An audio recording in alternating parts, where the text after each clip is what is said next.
Muy buenos días, muy bienvenidos a este su programa Sanamente transmitido por Multimedia RS.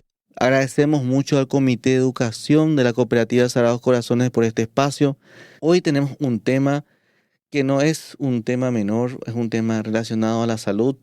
Todos sabemos que la salud en nuestro país es un factor muy importante. El trabajo en Paraguay es una actividad muy importante y el tema es un síndrome relacionado al estrés. El estrés, como todos hemos dado más de una vez en el colegio, es una respuesta del organismo de adaptación, pero también cuando este se va tornando un poco más intenso, va cambiando y va desarrollándose hasta llegar inclusive a síndromes. Hoy tenemos nada más y nada menos que el síndrome de Burnout. El síndrome de Burnout también suele ser llamado síndrome de gasto ocupacional y nosotros vamos a dar por etapas algunos conceptos básicos, algunos manejos, clasificaciones, ejemplos, para ir entendiendo este concepto.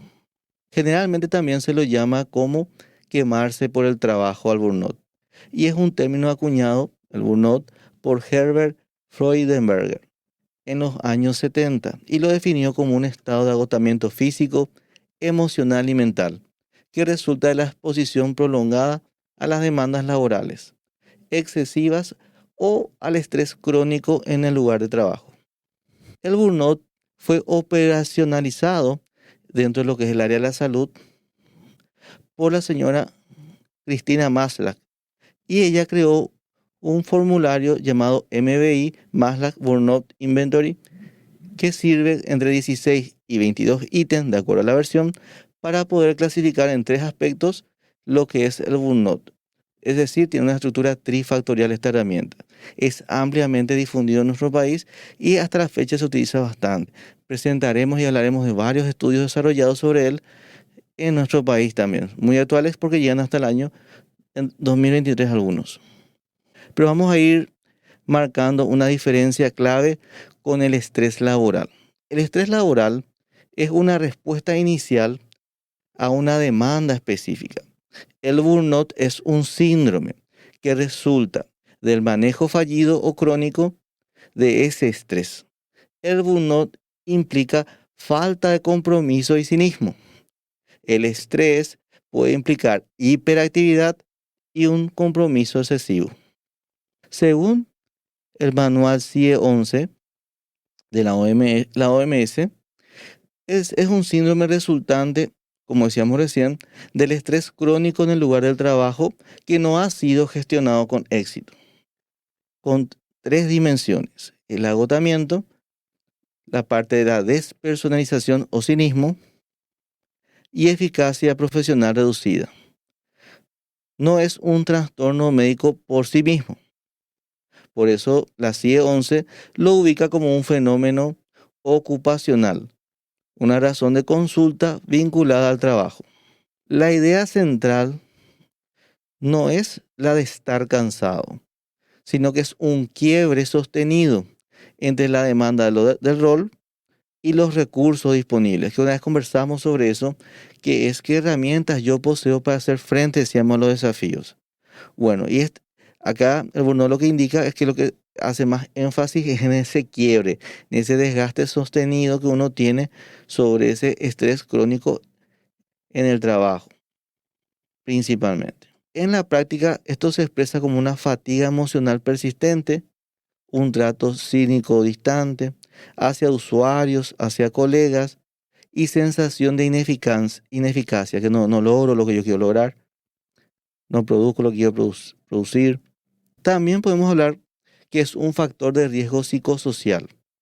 Si ustedes recuerdan, tuvimos un programa sobre los riesgos psicosociales donde habíamos hablado de que los riesgos psicosociales son principalmente afectan el bienestar emocional, pero también la salud física, la productividad en las empresas y hasta la económica en algunos países. Y entre esos factores estaba el estrés crónico y que hacía referencia a este ítem. Entonces podemos decir, por eso les pido que vean el programa, que es un factor de riesgo psicosocial, que es una palabra que se escucha bastante hoy día, y eso es muy bueno porque la información ayuda a tomar soluciones. Dentro de lo que es el área de seguridad y salud ocupacional, hay diferentes tipos de riesgo, ¿verdad? Y entre ellos también se encuentran los mencionados recientemente. Ahora vamos a entrar un poquitito en la herramienta de Maslach, que es lo que nos trae hoy día como una herramienta de identificación del burnout.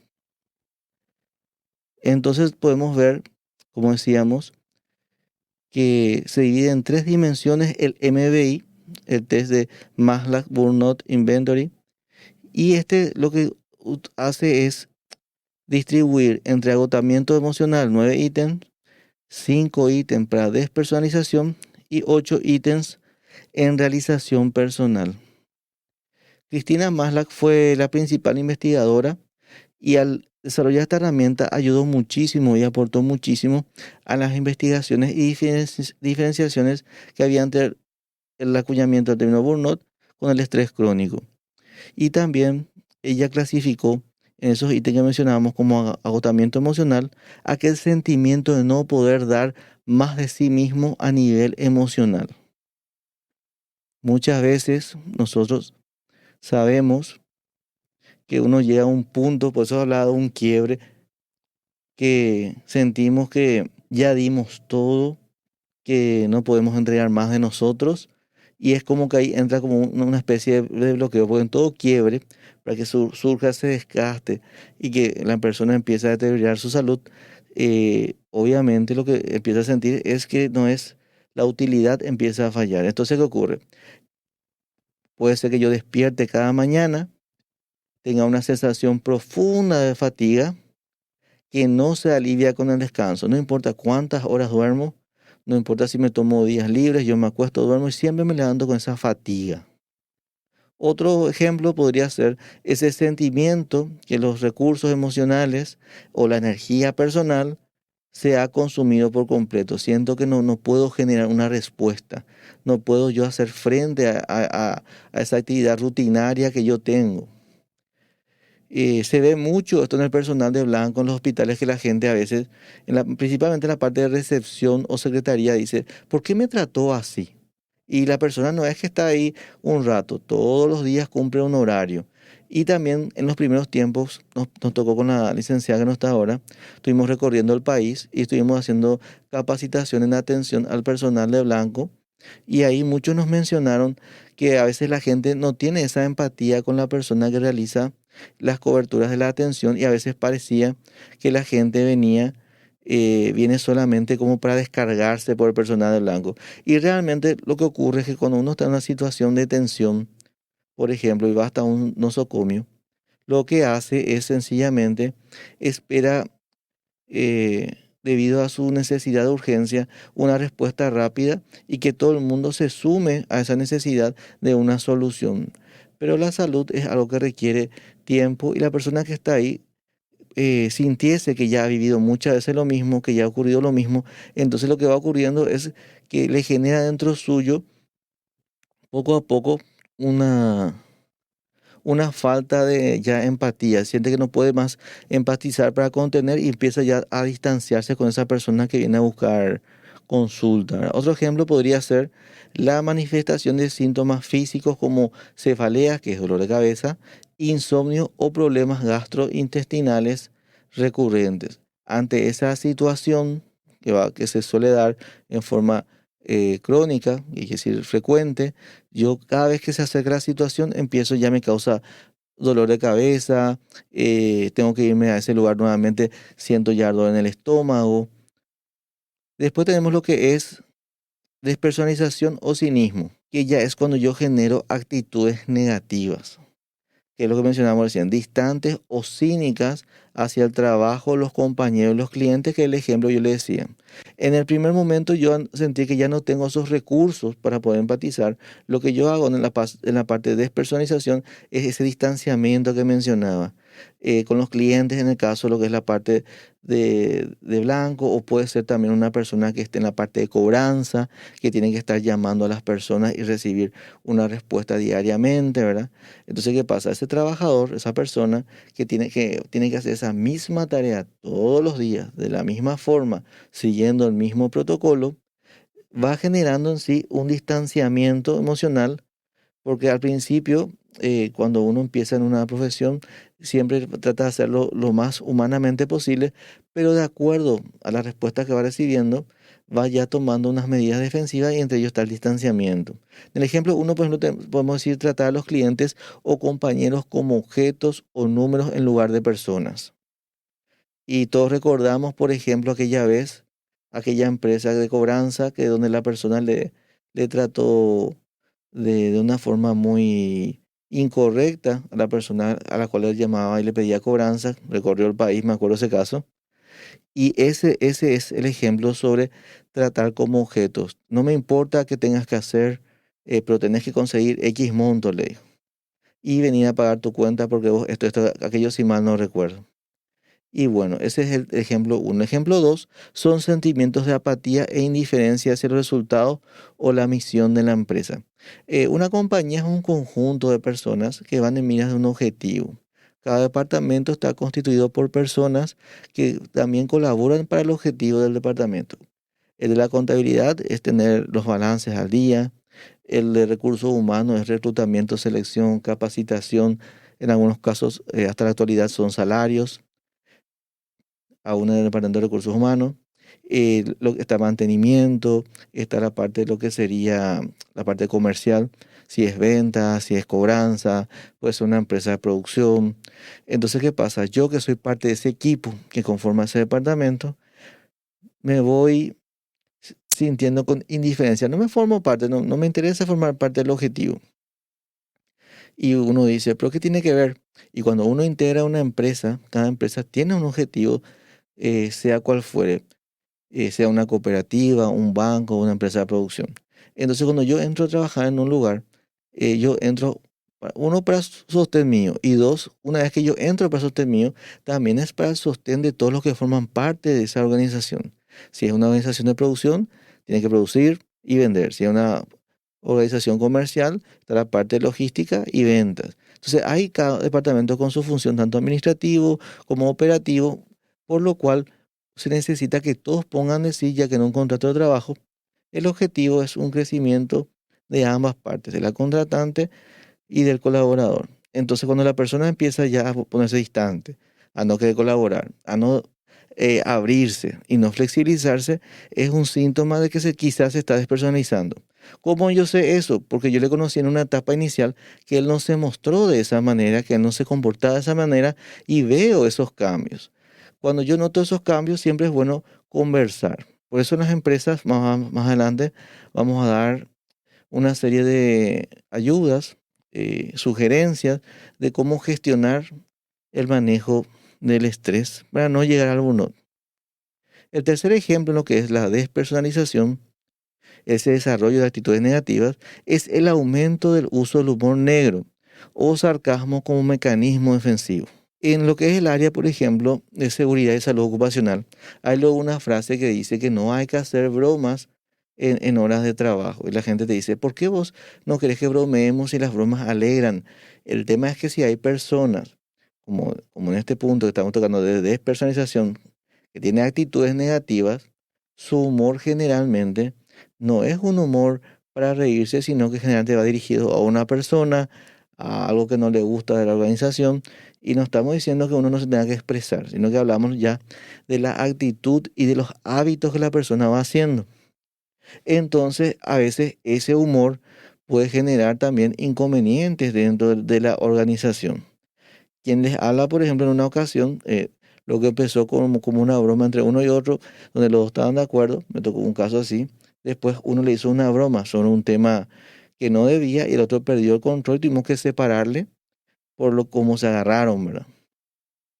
Otro caso conocido de humor negro, que se puede poner un poco de ejemplo, fue aquella vez que Zidane reaccionó contra el jugador italiano por lo que le había comentado, porque todos sabemos que los jugadores de fútbol pasan por un nivel de estrés crónico en lo que es el mundial y llega a un punto donde uno puede llegar a desarrollar un poco de burnout, ¿verdad? ¿Y qué ocurre allí? El humor negro puede hacer que la otra persona pierda su control y se inician situaciones desagradables. Entonces vemos cómo el estrés, el agotamiento emocional y la despersonalización hacen que la persona empiece a tener ciertos comportamientos que socialmente afectan al conjunto. Y le afectan también a la persona, porque uno siempre lo que quiere rescatar, como decíamos en cada programa, es un nivel de vida adecuado y óptimo. Por eso es bueno cuando demos las medidas preventivas, prestar atención porque ahora vamos a describir lo que es el síndrome y después vamos a ir hablando sobre sus causas y después vamos a ir hablando sobre las posibles formas preventivas. La cultura de la prevención es importante siempre. Por eso usted que está viendo este programa, le gusta capacitarse, le gusta aprender, le gusta tocar temas de interés general que se basan en el día a día de todos nosotros. Y llegamos entonces a la tercera parte de lo que es el formulario de Maslow del MBI, que se refiere a la baja realización personal. Y ahí podemos hablar del sentimiento de incompetencia, de que el trabajo no tiene valor o que no se logran los objetivos de forma efectiva.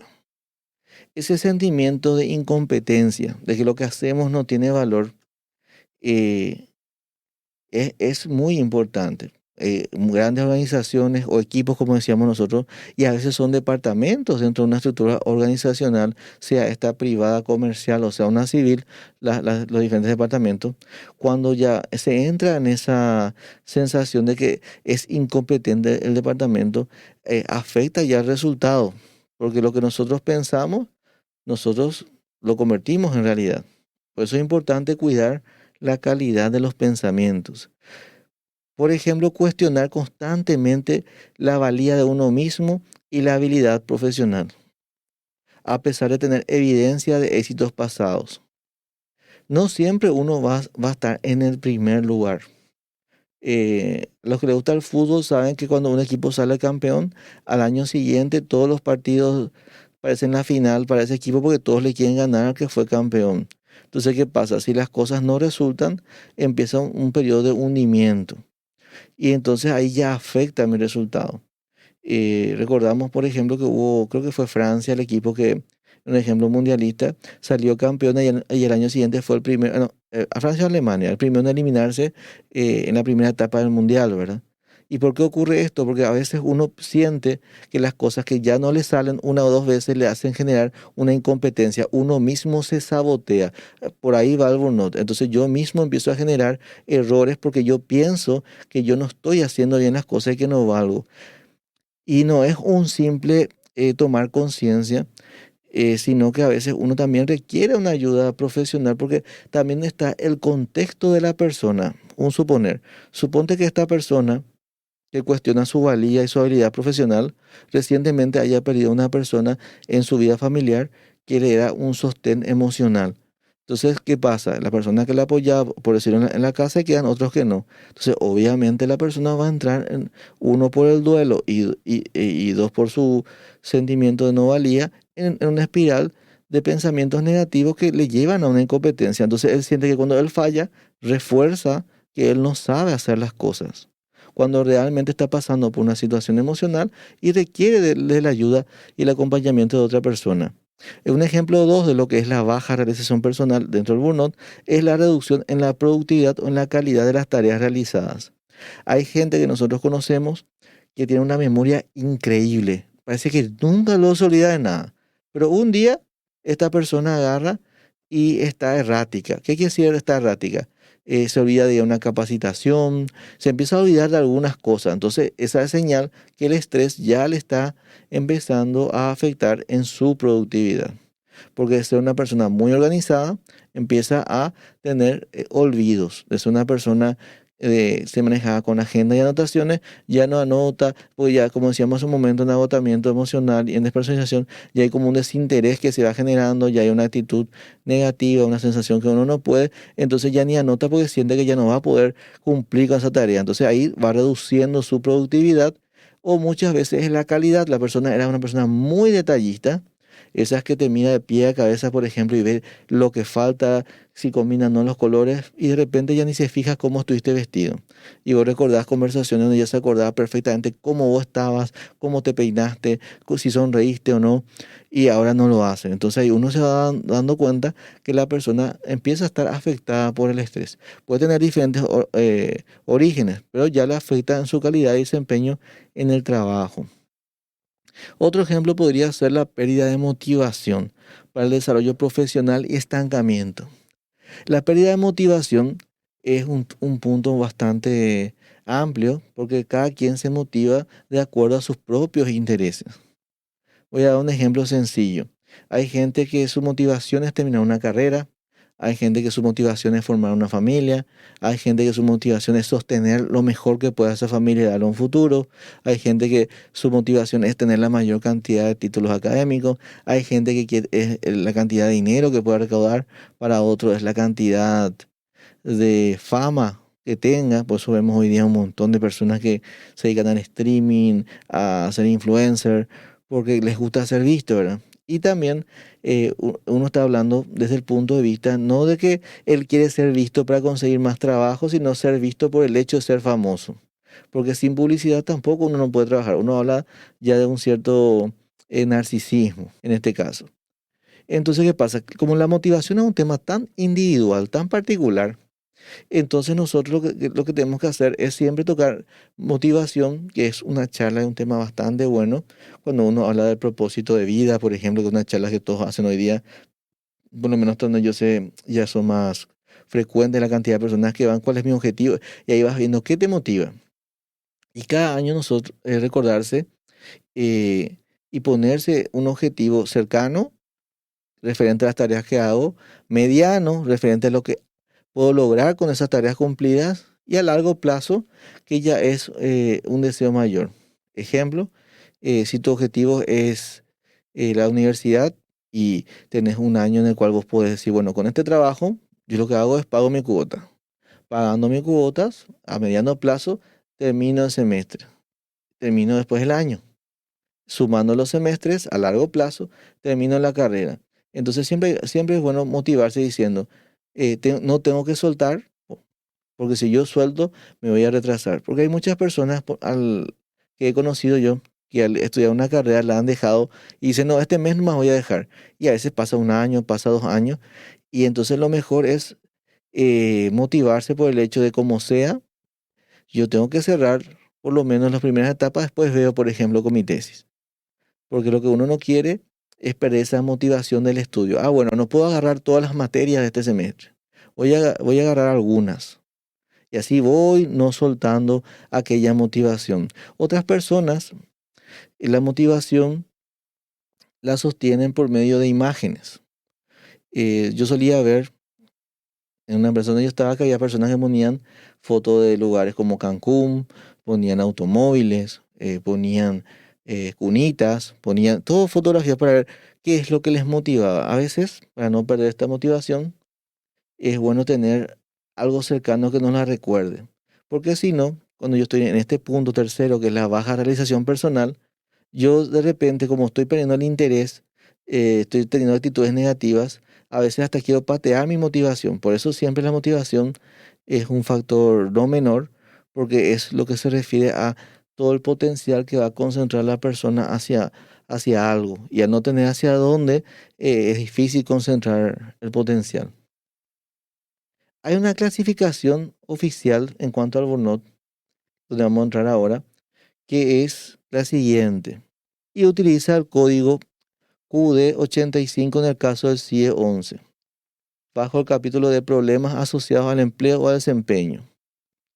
Acá hay que hacer una pequeña aclaración, que es que se clasifica como un fenómeno ocupacional, no como una condición o enfermedad en sí misma, y se aplica específicamente al contexto laboral. Para entender que es un fenómeno ocupacional, yo tengo que entender que fenómeno es un evento o signo observable. Quiere decir que es algo que surgió repentinamente, por decirlo así, para que se entienda mejor el ejemplo, que yo no tenía antes. Puede ser sarpullido, puede ser fiebre, puede ser También puede ser un corte, ¿verdad? Porque a veces pudo haberse lastimado a la persona. O sea, entonces un fenómeno es un signo, es un evento, es algo que fue repentino que no suele estar ocurrirme a mí.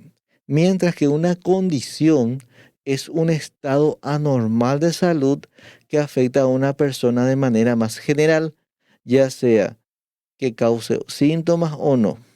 Un ejemplo de lo que es condición, por ejemplo, para que se entienda la diferencia entre condición y fenómeno.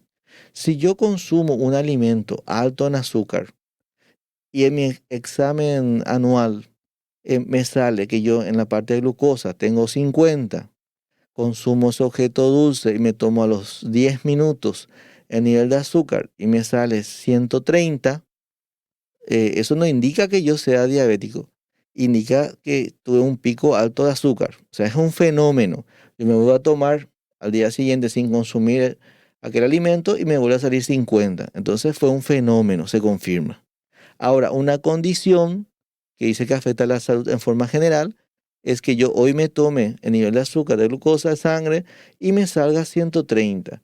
Mañana me sale 140, pasado me sale 150. Entonces ya deja de ser un fenómeno. Es una cuestión ya general de mi salud. Tengo el azúcar en la sangre más elevado, por hablar en forma sencilla para que se entienda el ejemplo. Entonces, un fenómeno es algo repentino, es un signo o evento que generalmente afecta a algo que tenía otra normalidad. El ejemplo del azúcar en la sangre. Y es una condición cuando ya fue afectado en forma drástica. Yo en algún momento tuve el azúcar normal quizá o no, eso ya depende de mi historial clínico, y se mantiene en un nivel muy alto. Entonces quiere decir que sí, es diabetes. También ocurren otras condiciones son propias del desarrollo del cuerpo, como son la menopausia y otras etapas del circuito del organismo. Es decir, un fenómeno es un indicio que me puede ayudar a diagnosticar una condición. La causa del burnout no reside principalmente en el individuo, sino en la disfunción entre el individuo y su entorno laboral. Disfunción es la gestión que no consigue éxito, no es una buena gestión. O sea que es el resultado de la disfunción entre el individuo y su entorno laboral. Y se divide en 6 áreas principales de desajuste. Primero tenemos que diferenciar lo que es el factor organizacional. Por ejemplo, la carga laboral excesiva. Vamos a describir y hablar del problema. Son las demandas cuantitativas que exceden el tiempo y la energía disponible del empleado. Quiere decir que son las demandas en cantidad que excede el tiempo y la energía de la persona. Un ejemplo puede ser los tiempos de descanso y almuerzo eliminados o acortados repentinamente para cumplir con el plazo de entrega. Otro ejemplo puede ser los horarios laborales extendidos en forma crónica, de pasar de 48 horas semanales a 60 o 70, sin compensación adecuada. Eso genera una carga laboral excesiva. O 3, la asignación de tareas administrativas innecesarias que desvían el foco de la función principal. Es lo que nosotros llamamos burocracia. Lo que antes hacíamos con 2 hojas o 2 páginas, ahora lo hacemos con 20. Y eso lo que me va generando a mí es una carga excesiva laboral por la cantidad de documentos que yo tengo que hacer ahora que antes no hacía. Entonces me genera ese estrés crónico y yo tengo que ir gestionando ese estrés crónico. Y ahora pasamos al segundo factor.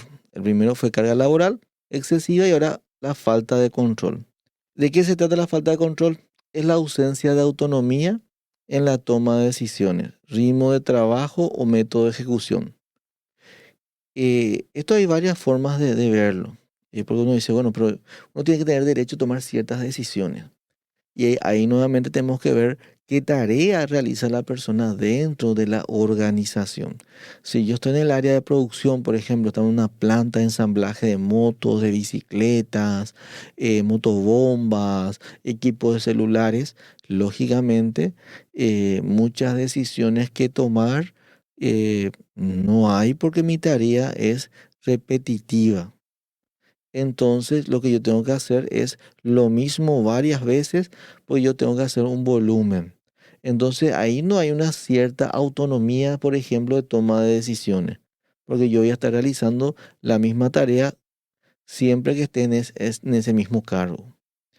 El ritmo de trabajo va a estar atado siempre a lo que es la producción o dependiente de los métodos de ejecución. Cuando hablamos de método de ejecución es que si yo estoy dependiente de un procedimiento de trabajo o dependiente si es vía, por ejemplo, semiautomatizado, que hay partes que la máquina hace y yo complemento.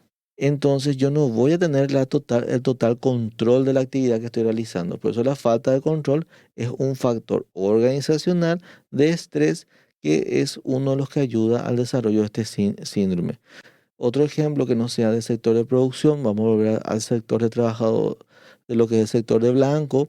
Si yo soy un médico que está en un hospital o estoy en, en un nosocomio privado, voy a tener una cantidad de agendamientos proporcional a la cantidad de personas que se agendó. Si es de urgencia, de los que vienen. Entonces, si es el de urgencia, yo no voy a poder decidir las cantidades de quienes pueden venir a urgencia o no.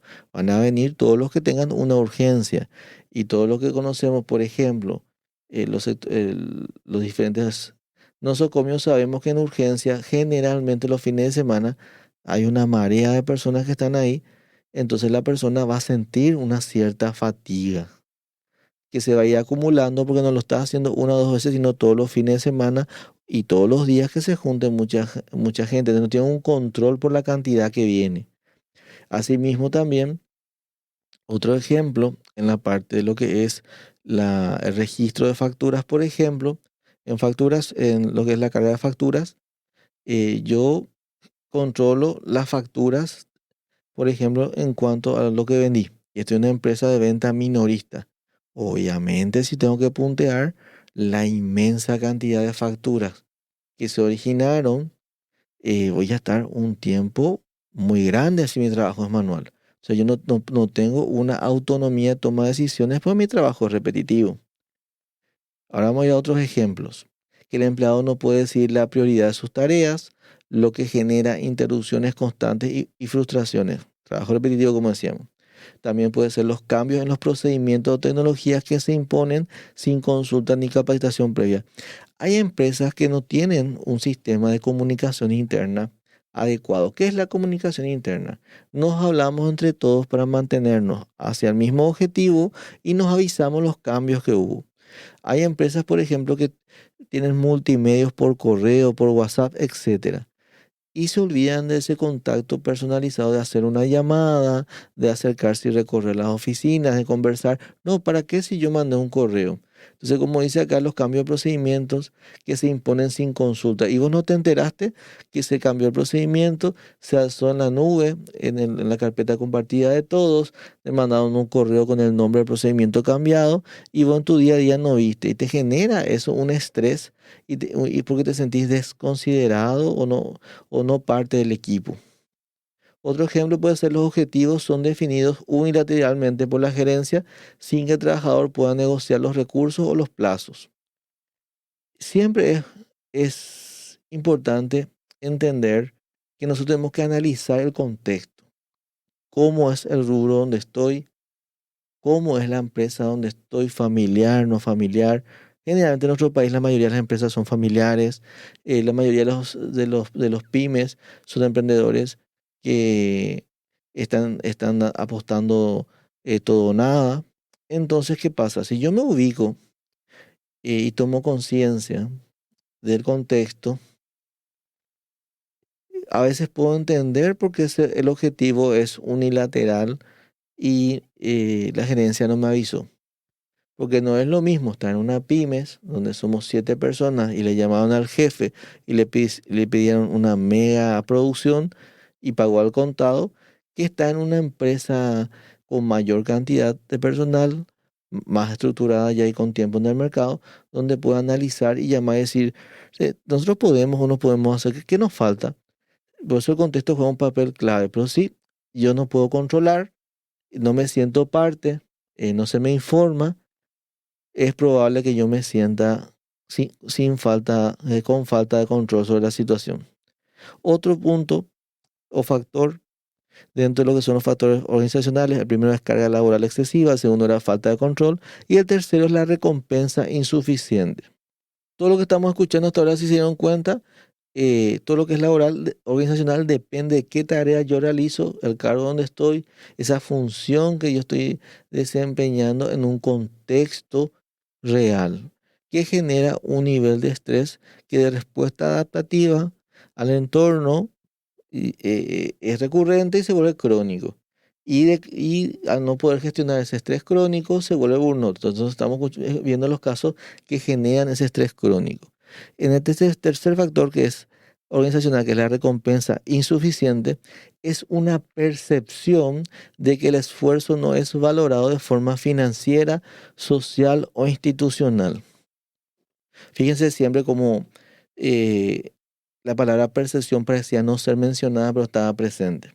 Entonces, es la idea que yo tengo, es como yo percibo, interpreto, veo, y yo me siento en ese momento que dice valorado de forma financiera insuficiente, que mi salario es muy poco, que yo no fui nombrado empleado del mes, porque habla de social, que la empresa no tiene una cultura de reconocimiento. Entonces, como yo me siento sin recompensa o con una recompensa insuficiente, me trajeron una canastita con 4 productos de regalo. Yo digo, esto nomás, ¿verdad? Entonces, ¿qué ocurre? Ocurre que esto genera un estrés si yo veo todas las cosas como que no son suficientes. Puede llegar a generar un estrés crónico en el trabajo porque el trabajo voy todos los días y en muchos casos el trabajo es el lugar donde más tiempo estoy en el día por encima de mi casa. Otro ejemplo sería el salario que no está a la par con las responsabilidades o con el mercado, recompensa financiera. Según la tarea que uno hace, según el nivel de organización que uno tiene, es pyme, es una empresa mediana, a grande, es una empresa grande, a multinacional. Ausencia de reconocimiento público o privados por logros excepcionales. Recompensa social. No es monetaria, puede ser un cartel, una foto. Muchacho, quiero felicitar a esta compañera. Bueno, no ve esto esta persona. Falta de oportunidades de ascenso o desarrollo profesional a pesar de la antigüedad y rendimiento. Recompensa institucional.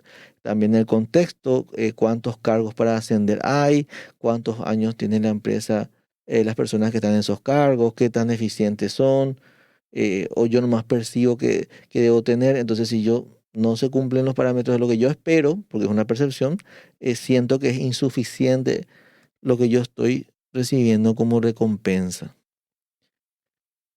Entonces, acá con esto cerramos lo que eran los factores organizacionales, que son los causantes del burnout. Ahora vamos a entrar en los factores interpersonales y de valores.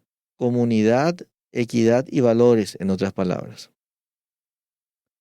Entonces vemos que el factor organizacional es deterioro de la comunidad y sería la falta de apoyo social o un conflicto entre compañeros o de liderazgo deficiente. Entonces el ambiente de trabajo se vuelve tóxico por falta de liderazgo, con chisme o acoso laboral, mobbing, por falta de normativas impuestas por el líder, un liderazgo que practica el divide y vencerás o que no media en conflictos de equipo, aislamiento físico funcional del empleado impidiendo la colaboración y el apoyo mutuo, no es cooperativo el ambiente de trabajo, las prácticas de trabajo, injusticia o falta de equidad es un segundo factor, una percepción de que hay favoritismo en el lugar de trabajo, un trato desigual entre compañeros, aplicación inconsciente de políticas, ejemplo, promociones o aumento de sueldo que se dan por favoritismo, no por mérito.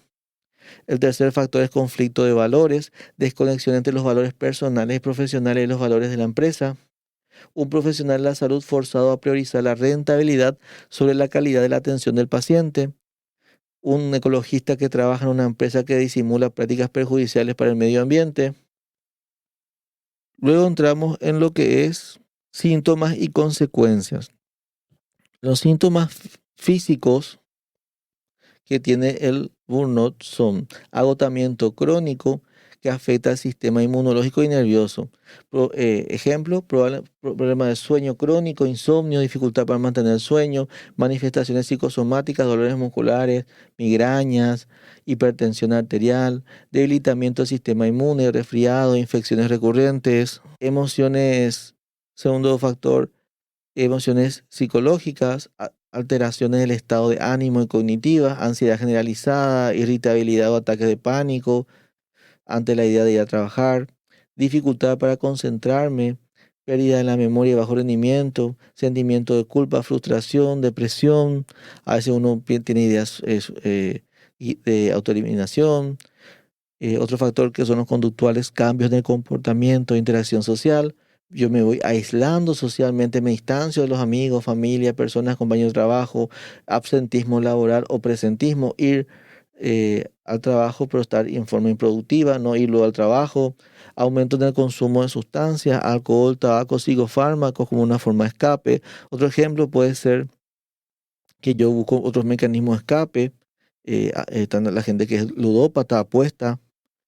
Y en cuanto a tratamiento y soluciones para lo que es el burnout, requiere sí o sí la intervención de un profesional de la salud, psicólogo o psiquiatra, depende de qué cuadro. Pues si ya tiene ansiedad, generalmente es una ansiedad muy alta, es siempre muy bueno recurrir primero al médico clínico, que nos derive con el psiquiatra, que el psiquiatra nos diga si somos aptos para medicación o no. Si dice que no, nos deriva directamente con un psicólogo, si no, nos hace siempre un trabajo con el psiquiatra y con el psicólogo para entender que tiene dos áreas, porque el psiquiatra es quien medica y ve desde una perspectiva más estructural y orgánica, y el psicólogo hace la parte más psicológica, cognitiva, en su seguimiento y trabajo. Y en lo que es tratamiento y soluciones tenemos la intervención clínica, búsqueda de ayuda a un profesional para abordar las diferentes distorsiones cognitivas y emocionales, y entre ellos tenemos la terapia cognitivo-conductual, que ya hemos hablado sobre ella, mindfulness y relajación, que ya hemos hablado sobre ello, y también el apoyo farmacológico que mencionábamos recién, solo si es necesario. También está lo que es otra estrategia, es la gestión de límites, establecer fronteras claras entre la vida laboral y personal, una desconexión digital, apagar las notificaciones de trabajo a una cierta hora, aprender a decir no y rechazar nuevas tareas fuera de lo que es el horario, definir un ritual de transición, que es una actividad, por ejemplo, termino el trabajo y sí o sí me voy a caminar para desconectarme. Otra forma de tratamiento es el estilo de vida saludable, fomentar hábitos que restauran la energía física y mental. Puede ser higiene, ahí entra la higiene del sueño rigurosa, dormir la cantidad de horas necesarias y regulares, evitar pantalla, televisión, sonido puesto mientras yo estoy durmiendo, tomar mucha cafeína antes de tratar de acostarme, actividad física regular, 30 minutos de ejercicio, la dieta balanceada y a un nutricionista, consumir omega 3. Hoy día hay una oferta de omega 3 bastante, hay omega 3 que con krill me ofrecieron el día de ayer. Cada día hay más cantidad de alternativas en cuanto a lo que es la dieta balanceada. En cuanto a tratamiento y soluciones a nivel organizacional, tenemos lo que es el rediseño del trabajo, que es reestructurar las tareas y responsabilidades para un equipo saludable. Si a mi cargo está un equipo saludable, dividir mejor las tareas, distribuirlas de forma en que se pueda trabajar de una forma más ordenada. Algunos lo hacen de acuerdo a quién es mejor en qué parte del proceso de trabajo. Otros lo que hacen es distribuyen los mismos, todos hacen todos los procesos, pero en cantidades homogéneas. Eso ya quedaría a criterio del que va dirigiendo. Nosotros vamos tirando ejemplos. Pues son políticas de carga de trabajo equitativa, fomentar la autonomía, que las personas puedan decidir ciertas cosas, programas de flexibilidad. Hay empresas que tienen, por ejemplo, el Viernes Flex, que cierta cantidad de días del mes tienen para salir más temprano, o por motivo de estudio pueden salir más temprano. También puede ser una cultura organizacional de apoyo y reconocimiento. No cuesta dinero, no siempre es más dinero algo. Foto del mejor empleado del mes, aplausos por el logro de alguien, felicitarle por logros académicos, planes de reconocimiento sistemático en cuanto a la antigüedad, capacitación a líderes.